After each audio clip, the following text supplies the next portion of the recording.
Hello friends, I am Dhananjay Maurya. You are most welcome on my YouTube channel Commerce Classes. So friends, आज के इस video में हम जानेंगे double entry system क्या होता है, अकाउंट कितने प्रकार के होते हैं और डेबिट क्रेडिट रूल क्या होता है या फिर हम बोल सकते हैं गोल्डन रूल क्या हो सकता है। तो इस वीडियो में हम लोग इसके बारे में जानेंगे। और इसके पहले वाले वीडियो में हमने principle of accounting and convention की बात की थी। अगर वो वीडियो आपने नहीं देखा है तो प्लीज़ जाकर उसे ज़रूर देखिए। हमने बहुत ही डिटेल में समझा रखा है, हर एक पॉइंट को क्लियर कर रखा है अच्छे से। उसका लिंक हमने डिस्क्रिप्शन बॉक्स में दे रखा है, आप उसे जाकर ज़रूर देखिए।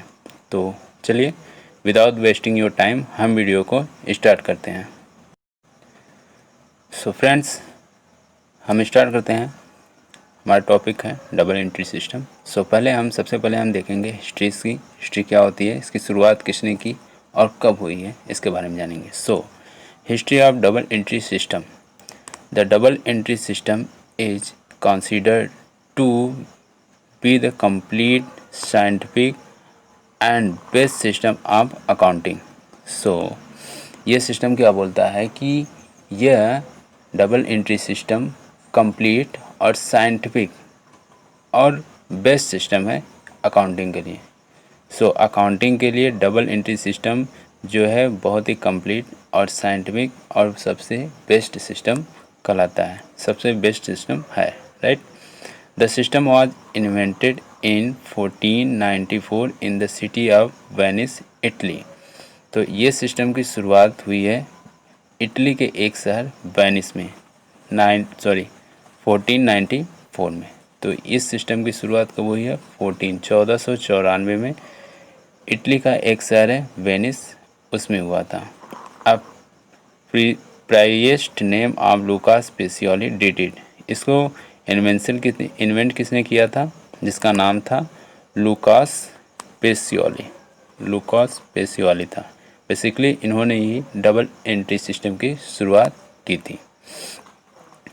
The rule and principle of this system are described in his book De Computisset Scripture। यानी इन्होंने अपनी ही बुक में इसके रूल एंड गाइडलाइन को डिस्क्राइब किया है, right. Later many reform and changes were made in this system. इसके बाद समय समय पर इसमें कुछ सुधार हुए, कुछ परिवर्तन होते रहे, लेकिन डबल एंट्री सिस्टम आज भी अपने गुणों के आधार पर हर जगह प्रचलित है, ठीक। तो हमने हिस्ट्री में क्या सीखा कि डबल एंट्री सिस्टम क्या है? एक सर्वोत्तम प्रणाली है, एक कंप्लीट और साइंटिफिक सिस्टम है जिसे हर जगह इसे लागू किया जाता है, राइट। नेक्स्ट है meaning and definition of double entry system. तो नेक्स्ट है meaning and definition of double entry system. According to this system every business transaction affected at least 2 account in opposite direction, right. देखिए, ये क्या बोलता है कि इस सिस्टम के अनुसार बिजनेस के जो भी ट्रांजेक्शन होंगे उसमें एटलीस्ट 2 अकाउंट, उसमें कम से कम 2 अकाउंट अफेक्ट होंगे, राइट। जैसे मान लो 2 अकाउंट कैसे अफेक्ट होंगे? हमने किसी शॉप पे गया और हमें चाहिए लेस चिप्स, जो होता है लेस चाहिए। हम दुकानदार के पास गए और हमने बोला भाई एक पैकेट लेस दीजिए। उन्होंने लेस दिया और हमने उसके बदले में हमने अपने पास से कैश दिया। तो 2 अकाउंट अफेक्ट कैसे हुआ? एक तो हुआ हमारे पास से कैश चली गई और दूसरा हुआ हमारे पास कोई गुड्स आया, मीन्स लेस हमारे पास आया, तो हमारा कैश कम हुआ और संपत्ति हमारे पास जो भी गुड्स आया। तो 2 अकाउंट हो गए, एक तो कैश अकाउंट हो गया, दूसरा हमारा जो गुड्स अकाउंट हो गया। गुड्स जो भी लेस था वो आया, तो हमेशा 2 अकाउंट अफेक्ट होंगे। ये तो बायर के पॉइंट ऑफ व्यू हो गया। और सेलर के पॉइंट ऑफ व्यू भी ऐसा ही होता है, मीन्स सेलर के पास कैश आई, लेस चला गया, हमारे पास लेस आया, कैश चला गया, राइट। तो इस सिस्टम के अनुसार जो भी ट्रांजैक्शन होंगे उसमें कम से कम 2 अकाउंट अफेक्ट होंगे, राइट। अब इसको डबल एंट्री सिस्टम इसीलिए कहा जाता है, और इस प्रणाली का, इस सिस्टम का मुख्य आधार यही है कि जो भी बिजनेस में लेन देन होंगे उसके 2 एस्पेक्ट होंगे, यानी 2 पक्ष होंगे। हिंदी में बात किया जाए तो इसके 2 पक्ष होंगे। एक जो लाभ पाने वाला होता है, राइट, एक जो प्रॉफिट पाने वाला होता है और दूसरा जो प्रॉफिट देने वाला होता है, राइट।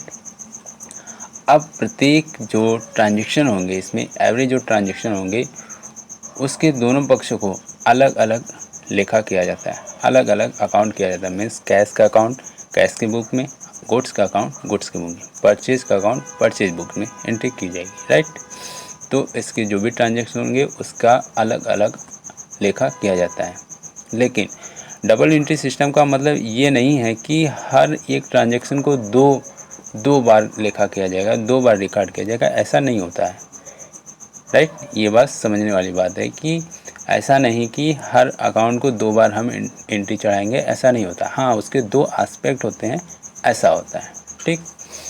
दूसरी बात यह है कि जो पर्सन, यानी जो पर्सन हमें प्रॉफिट प्रदान करता है यानी देता है, राइट, उसे हम बोलते हैं क्रेडिटर या क्रेडिट बोलते हैं। उसे हम बेसिकली क्रेडिट बोलते हैं। अगर हिंदी की बात करें तो उसमें हम बोलते हैं धनी व्यक्ति।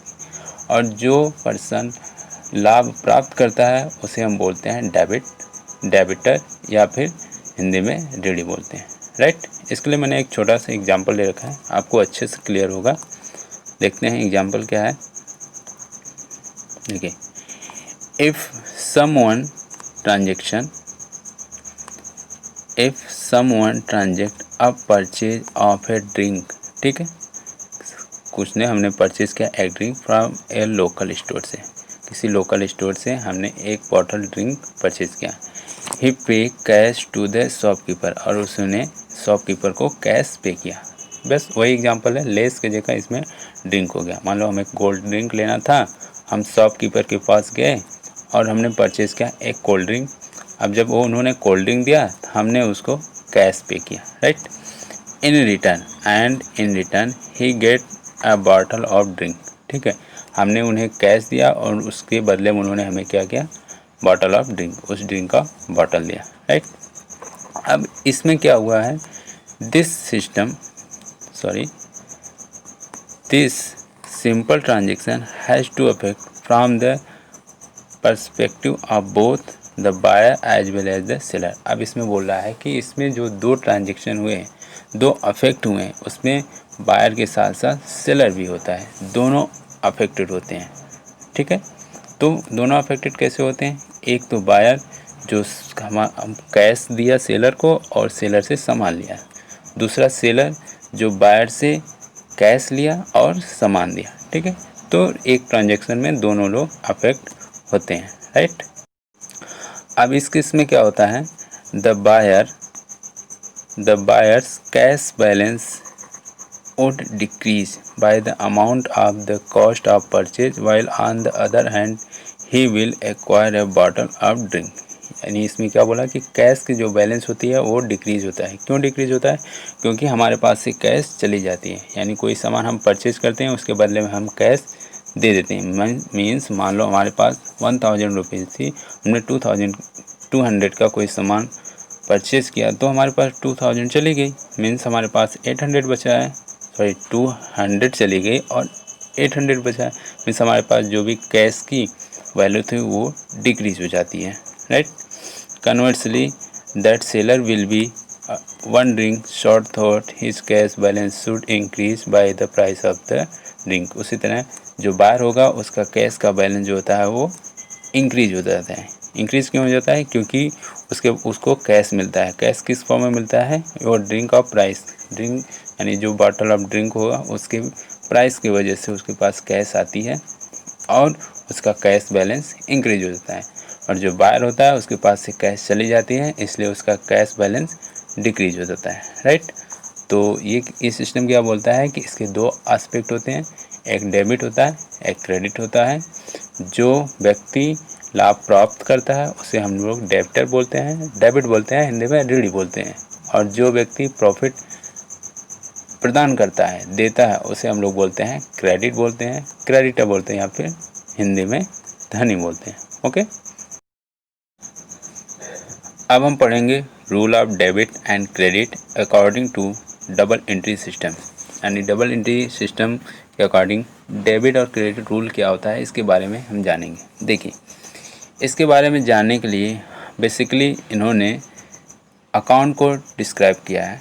ठीक है, अकाउंट बनाया है कि कितने टाइप्स के अकाउंट है, अकाउंट के अकॉर्डिंग वो डेबिट क्रेडिट का रूल जानेंगे, डेबिट क्रेडिट का रूल डिस्क्राइब कर देंगे, या फिर पता चलता है कि कौन सा अकाउंट किस हिसाब से डेबिट होता है, किस हिसाब से क्रेडिट होता है, हम आगे अभी देखेंगे। लेकिन उससे पहले हम जान लेते हैं जो हमारा ये डबल एंट्री सिस्टम है, राइट, इसे हम लोग बोलते हैं ट्रेडिशनल अप्रोच भी बोलते हैं, और इसे हम लोग इंग्लिश अप्रोच भी बोलते हैं, राइट। तो ये बात आपको दिमाग में रखनी है कि डबल एंट्री सिस्टम को ट्रेडिशनल अप्रोच भी बोला जाता है और कहीं कहीं इंग्लिश अप्रोच भी बोला जाता है।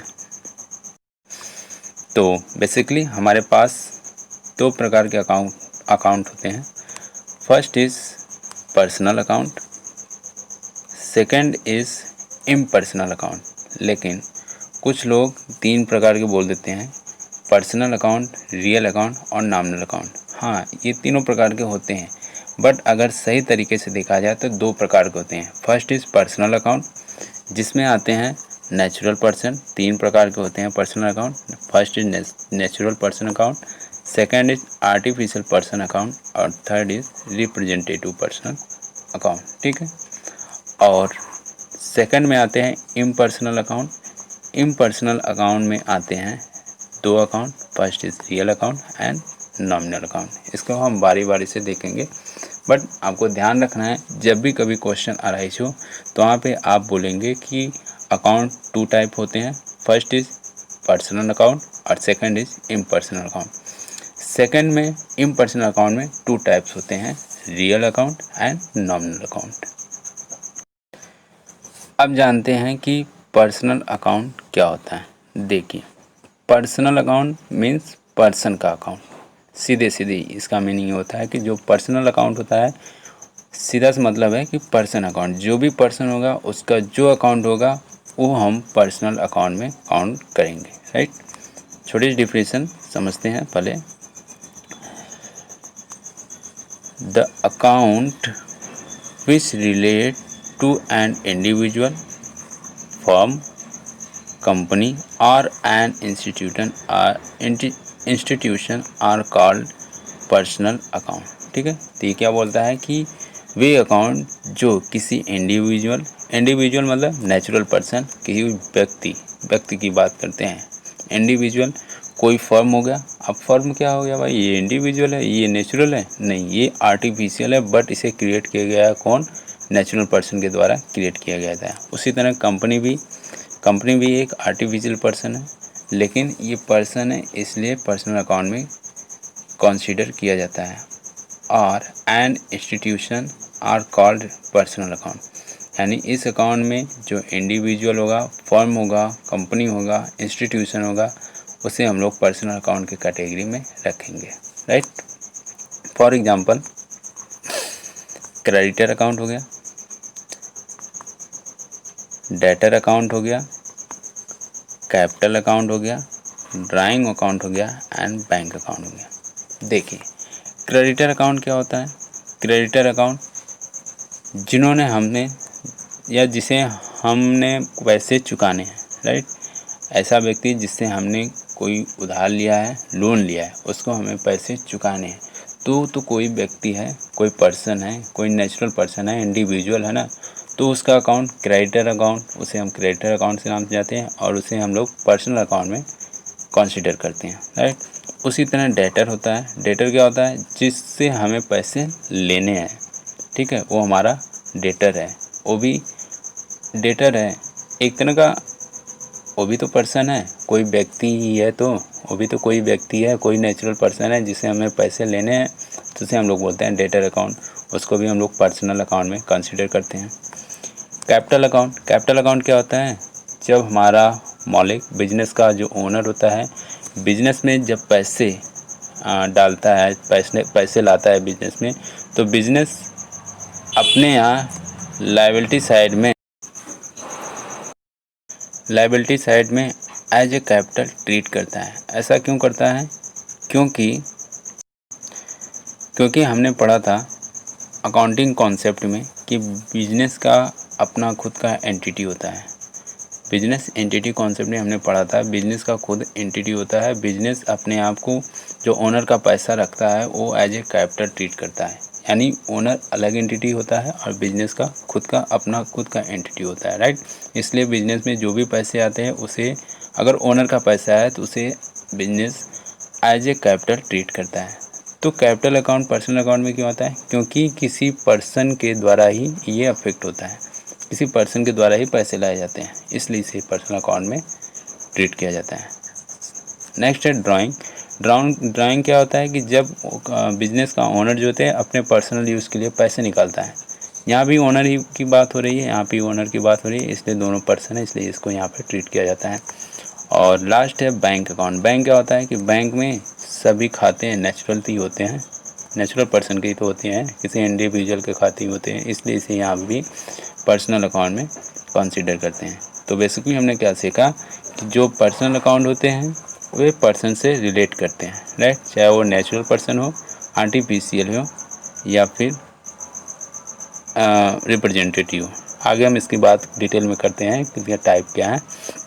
फिलहाल क्रेडिटर हो गया, डेटर हो गया, कैपिटल हो गया, ड्राइंग हो गया, बैंक्स का अकाउंट हो गया, ये सब जो है पर्सनल अकाउंट के एग्जाम्पल हैं। ओके,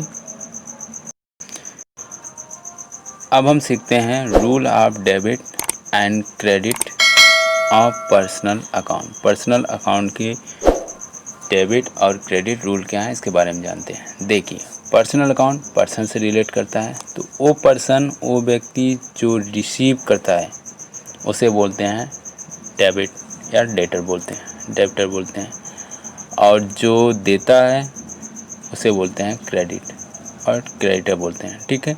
तो सिंपल सा रूल है कि जो पाएगा वो डेबिट हो जाएगा, जो देगा उसे हम क्रेडिट बोलते हैं। तो debit the receiver, credit the giver. Credit कौन होगा? जो कोई चीज़ देगा, लेनदार होगा, ठीक है। कोई चीज़ देगा तो सामने वाले से लेनदार होगा उसके लिए, तो क्रेडिट हो जाएगा। और डेबिट वो होगा जो कोई चीज़ पाएगा, ठीक है। Debit is receiver and credit is giver. जो पर्सन रिसीव करेगा उसे डेबिट, जो पर्सन कोई सामान किसी को देगा, कोई कैपिटल किसी को दिया है, ठीक है, उसके लिए वो क्रेडिट हो जाएगा। तो सिंपल सा रूल है पर्सनल अकाउंट में, debit is receiver, credit the giver, right. अब इसके कुछ टाइप्स हैं, टाइप्स को देखते हैं। First is natural person account, ठीक है। जैसे कि हमने अभी बात किया है, पर्सन में नेचुरल पर्सन भी होंगे, आर्टिफिशियल भी होंगे, रिप्रेजेंटेटिव भी होंगे, कि यानी वो जो पर्सन होंगे वो किसी चीज़ को रिप्रेजेंट करते रहेंगे, ठीक है। तो सबसे पहले नेचुरल पर्सन क्या होते हैं? नेचुरल पर्सन जिसे नेचर बनाया हुआ है, ईश्वर ने बनाया हुआ है, भगवान ने बनाया हुआ है, उसे हम बोलते हैं नेचुरल पर्सन, ठीक है। तो नेचुरल पर्सन में क्या आएगा? Debtor account, creditor account, drawing आएगा, कैपिटल आएगा, ठीक है। डेटर कोई व्यक्ति होगा, अभी समझाएं। क्रेडिटर भी कोई व्यक्ति होगा, ड्राइंग भी किसी व्यक्ति का ही होगा, कैपिटल भी कोई पर्सन ही होगा, इंडिविजुअल होगा। तो नेचुरल पर्सन अकाउंट में क्या आते हैं? जो नेचुरली हो, जिसे नेचर ने बनाया हुआ है, प्रकृति ने बनाया हुआ है, ऐसे पर्सन को हम लोग बोलते हैं नेचुरल पर्सन अकाउंट। ऐसे पर्सन को हम बोलते हैं नेचुरल पर्सन, उनका जो अकाउंट होता है उसे बोलते हैं natural person account, okay. Next है आर्टिफिशियल पर्सन अकाउंट, ठीक है। तो आर्टिफिशियल क्या होगा? आर्टिफिशियल मतलब जिसको नेचुरल पर्सन ने बनाया, ठीक है। नेचुरल पर्सन में क्या था कि जिसको नेचर ने बनाया हो। आर्टिफिशियल पर्सन में क्या है? जिसको नेचुरल पर्सन ने बनाया। तो नेचुरल पर्सन ने क्या बनाया है? कोई कॉरपोरेशन बॉडी हो गई, कोई कंपनी हो गई, कोई फर्म हो गया, या कोई इंस्टीट्यूशन हो गया, कोई कंपनी हो गया, बैंक हो गया, क्लब हो गया, ये सब क्या है? कोई नेचुरल पर्सन ने ही तो बनाया है। अगर हमने अकाउंट ओपन करा है तो उसको अकाउंट को हम लोग बोलते हैं आर्टिफिशियल पर्सन अकाउंट, क्लियर। तो नेक्स्ट है,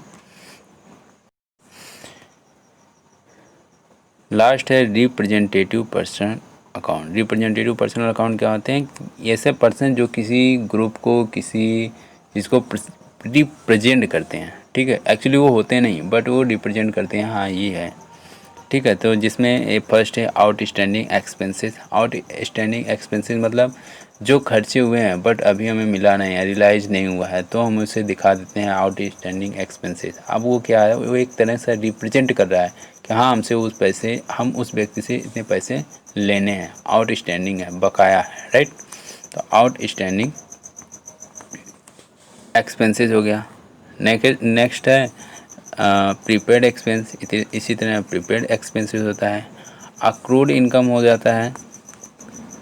अन इनकम हो जाए, कोई इनकम जो हमने अर्न नहीं किया लेकिन वो इनकम हमें प्राप्त हो गई, अभी तो अर्न नहीं किया, बस प्राप्त हुई है, बस इसके लिए हमें रिप्रेजेंट करता है कि हाँ आपने अर्न नहीं किया लेकिन आपको और इनकम प्राप्त हुई है। तो ये हो गया पर्सनल अकाउंट, ठीक है। तो पर्सनल अकाउंट में हमने क्या क्या सीखा? डेबिट क्रेडिट रूल सीखा कि डेबिट कौन होगा? रिसीवर, जो रिसीव करेगा। क्रेडिट कौन होगा? जो गिवर होगा। जिसमें 3 प्रकार के होते हैं पर्सनल अकाउंट में। नेचुरल पर्सन, जिसका एग्जांपल मिल गया, ड्राइंग हो गया। कोई कैपिटल डेटर का अकाउंट हो गया, क्रेडिटर का अकाउंट हो गया।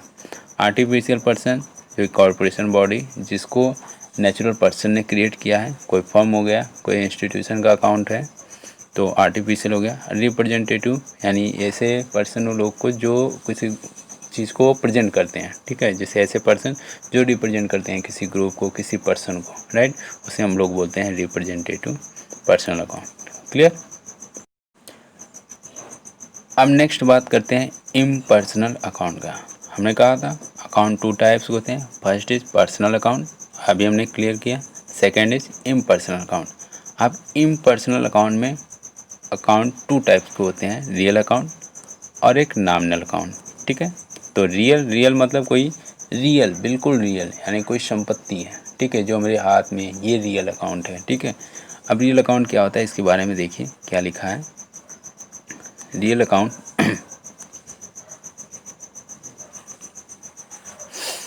Account which relate to tangible intangible asset of the firm excluding debtor are called real account, ठीक है। देखिए यहाँ पे कुछ वर्ड हैं, उसको हमें अच्छे से समझना है। फर्स्ट इज है टेंजिबल, सेकंड इज है इनटेंजिबल, और एक चीज़ हमने लिखा है एक्सक्लूडिंग डेटर, राइट।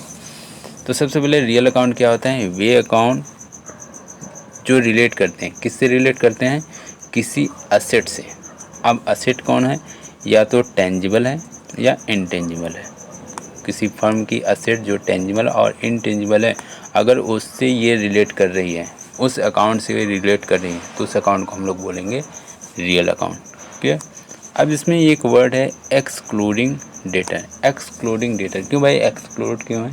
ये भी तो एक तरह का असेट है। असेट कैसे? मान लो कोई व्यक्ति है, उससे पैसे हमें लेने हैं, मान लो उससे हमसे कैश लेने हैं, तो कैश भी तो हमारी असेट ही हुई, तो वो डेटर भी तो असेट हुआ। लेकिन यहाँ पे इंक्लूड क्यों नहीं किया, एक्सक्लूड क्यों किया गया है? क्योंकि ये डेटर जो है ये पर्सन है, इंडिविजुअल है, नेचुरल पर्सन है, और इसका जो अकाउंट है वो पर्सनल अकाउंट में ओपन किया जाता है, राइट। इसलिए इसमें रियल अकाउंट में ये कंसीडर नहीं किया जाएगा, इसलिए हमने इसको हाईलाइट किया है कि एक्सक्लूडिंग डेटर्स, यानी रियल अकाउंट में डेटर को हम लोग नहीं लेते हैं, कंसीडर नहीं करते हैं, ठीक है। तो ये बात ध्यान रहेगी। दूसरी बात यह है कि रियल अकाउंट में टेंजिबल इनटेंजिबल दोनों असेट आते हैं, ठीक है। अब टेंजिबल इनटेंजिबल असेट क्या होती हैं? तो पहले रियल अकाउंट में मीनिंग क्लियर हो गया कि ऐसे असेट जो अकाउंट जो रिलेट करते हैं टेंजिबल या इनटेंजिबल, फर्म की ऐसी असेट जो टेंजिबल इनटेंजिबल नेचर की होती है और रियल अकाउंट से रिलेट करती हैं। फॉर एग्जांपल एग्जांपल क्या है? जैसे कैश हो गया, कैश एक तरह का असेट ही है। फर्नीचर हमारा गुड्स, वो भी असेट है। मशीन है, बिल्डिंग है और गुडविल है, ठीक है। तो ये सब हमारी रियल अकाउंट में आएंगे। ठीक है, हमारे असेट से रिलेटेड है तो असेट से रिलेटेड है, उनका अकाउंट हम लोग रियल अकाउंट में कंसिडर करेंगे। ठीक है, हमने दो वर्ड हाईलाइट किया था, एक टेंजिबल, दूसरा इंटेंजिबल। देखिए समझते हैं टेंजिबल इंटेंजिबल क्या होता है। टेंजिबल क्या है? Tangible asset also known as hard asset. ठीक है, टेंजिबल असेट को क्या बोलते हैं? देखिए हिंदी में बोलते हैं मूर्त संपत्ति।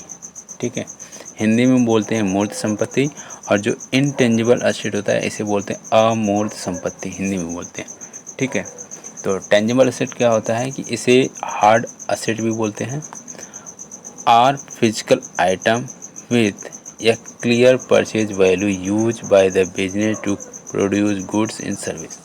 ठीक है, तो टेंजिबल असेट क्या होता है? ये एक हार्ड असेट होता है। हार्ड असेट का मतलब फिजिकल है, इसकी जो नेचर होगी ये फिजिकल नेचर की होती है। फिजिकल से मतलब है कि हम उसे टच कर सकते हैं, शीन कर सकते हैं, देख सकते हैं, छू सकते हैं, समझ सकते हैं, right.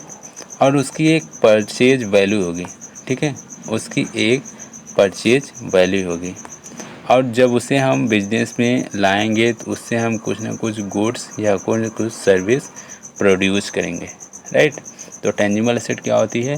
Tangible asset physical nature की होती है, और उसे परचेज करने के लिए कुछ वैल्यू या कुछ वैल्यू देनी पड़ती है, वैल्यू यूज़ करनी पड़ती है, और उस असेट को लाकर हम कोई गुड्स या सर्विस प्रोड्यूस करेंगे। फॉर एग्जांपल बिल्डिंग, बिल्डिंग भी हमारी क्या है? असेट है।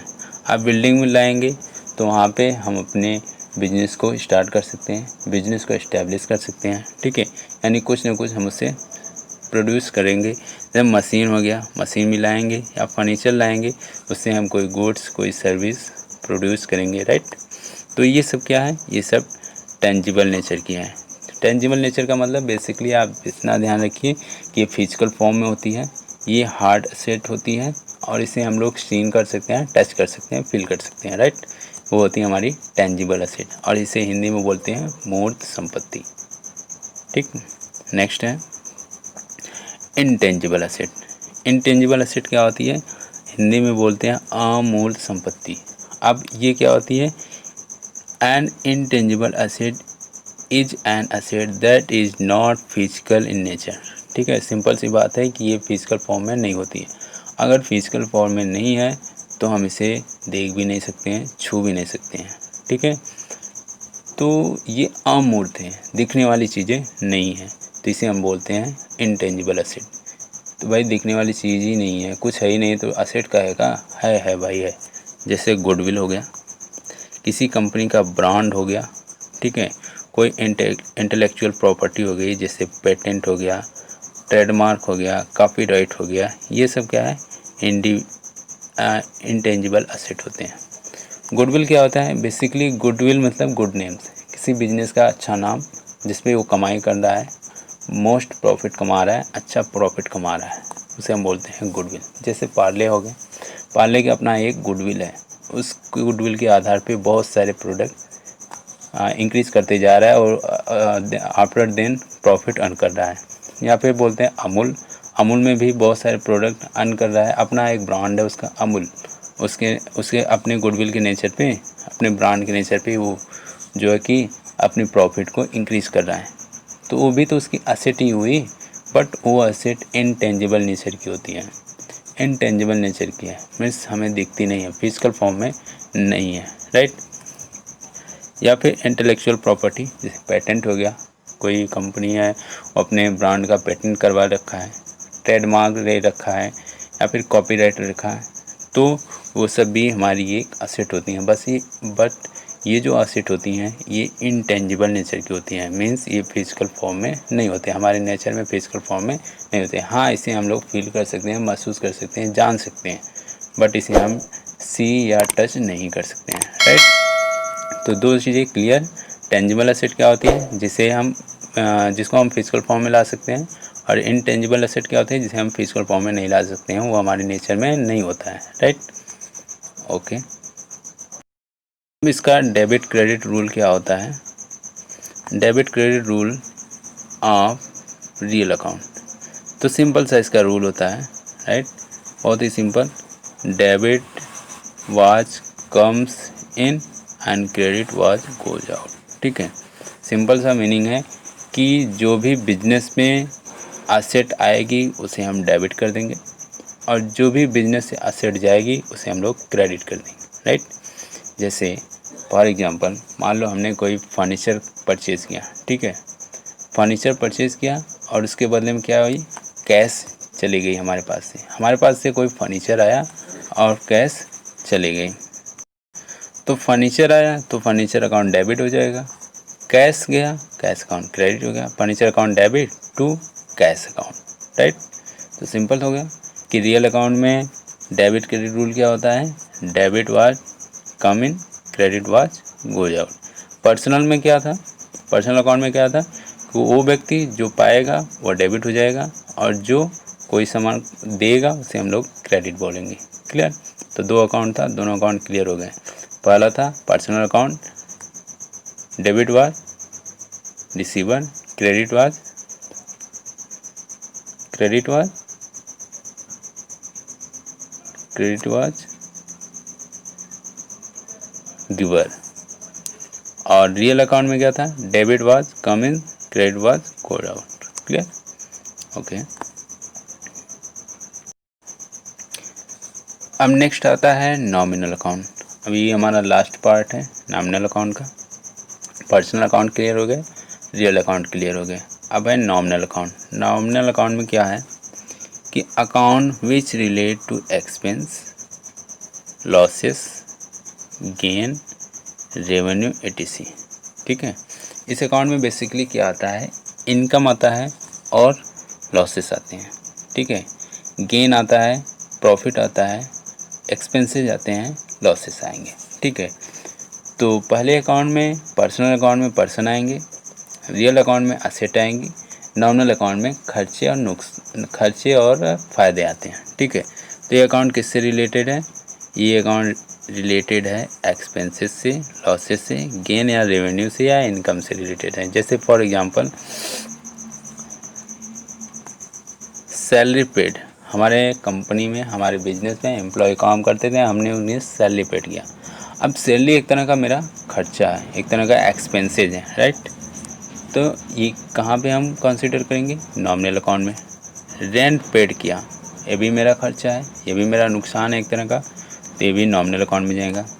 कमीशन रिसीव हुआ, हाँ ये फ़ायदा है, अब इस फ़ायदे को हम लोग नॉमिनल अकाउंट में कंसीडर करेंगे। लॉस बाय फायर, मान लो हमारे बिजनेस में कोई गुड्स था, वो लॉस हो गया, फायर से हो गया, आग से जल गया, तो ये नुकसान हो गया। अब नुकसान हो गया तो इसे हम कंसीडर करेंगे नॉमिनल अकाउंट में।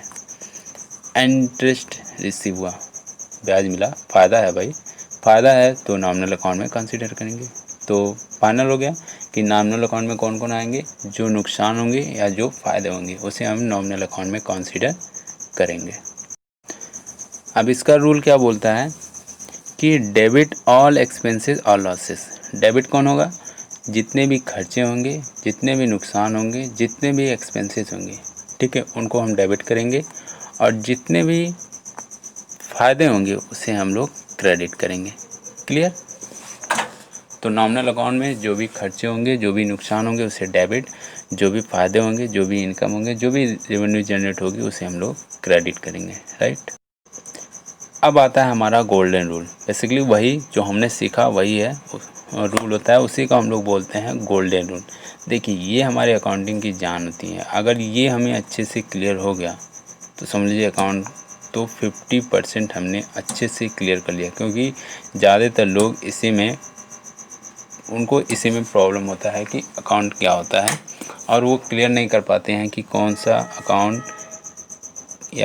अकाउंट किस नेचर में जाएगा, को पर्सनल में जाएगा कि रियल में जाएगा, नॉमिनल में जाएगा, किस में जाएगा, किस खाते में हम लोग उसकी एंट्री करेंगे, ये भूल जाते हैं। तो बेसिकली गोल्डन रूल जानना बहुत ही क्लियर है, बहुत ही ज़रूरी है, बहुत ही अच्छे से जानना ज़रूरी है। ठीक है, तो गोल्डन रूल क्या है, पर्सनल अकाउंट, 3 अकाउंट अभी हमने पढ़ा, पर्सनल, रियल और नॉमिनल। तो पर्सनल अकाउंट में क्या क्या आते हैं, पर्सन से रिलेट होता है और इसका गोल्डन रूल क्या कहता है कि debit the receiver, credit the giver, यानी जो रिसीव करेगा उसे हम लोग डेबिट कर देंगे और जो देगा उसे हम लोग बोल देंगे क्रेडिट। रियल अकाउंट की बात करें तो रियल अकाउंट में डेबिट वाज कमिंस और क्रेडिट वाज गोज आउट। जो भी संपत्ति हमारे बिजनेस में आएगी उसे हम लोग डेबिट करेंगे और जो संपत्ति हमारे बिजनेस से चली जाएगी उसे हम लोग क्रेडिट करेंगे। लास्ट है nominal account. Nominal account simple सा है कि जो भी खर्चे होंगे, जो भी नुकसान होंगे उसे हम डेबिट करेंगे और जो भी फ़ायदे होंगे, जो भी जनरेट होगी इनकम, जो भी रेवेन्यू जनरेट होगी उसे हम लोग क्रेडिट करेंगे। क्लियर? तो गोल्डन रूल ये है कि पर्सनल अकाउंट में जो डेबिट होगा वो रिसीवर डेबिट होगा और जो क्रेडिट होगा वो गिवर क्रेडिट होगा। रियल अकाउंट में डेबिट वाट कम सीन, जो भी संपत्ति हमारे बिजनेस में आएगी डेबिट करेंगे, जो जाएगी हमारे बिजनेस से उसे क्रेडिट करेंगे। नॉमिनल अकाउंट में जो भी खर्चे होंगे उसे डेबिट करेंगे, जो भी फ़ायदे होंगे उसे हम क्रेडिट करेंगे। क्लियर? अब लास्ट आ जाता है कि स्टेजेस, जो हमारी डबल एंट्री सिस्टम है इसकी कौन कौन से स्टेजेस हैं या फिर हम बोल सकते हैं कौन कौन से पार्ट हैं। ठीक है, तो फर्स्ट है ओरिजिनल रिकॉर्ड। सबसे पहले हम इसकी रिकॉर्डिंग करते हैं। ठीक है, यानी बिजनेस में जो भी ट्रांजैक्शन होंगे उसको हमने एक जनरल या कोई हमारी सब्सिडरी बुक्स है उसमें हम सबसे पहले उसकी रिकॉर्डिंग करते हैं। क्लियर?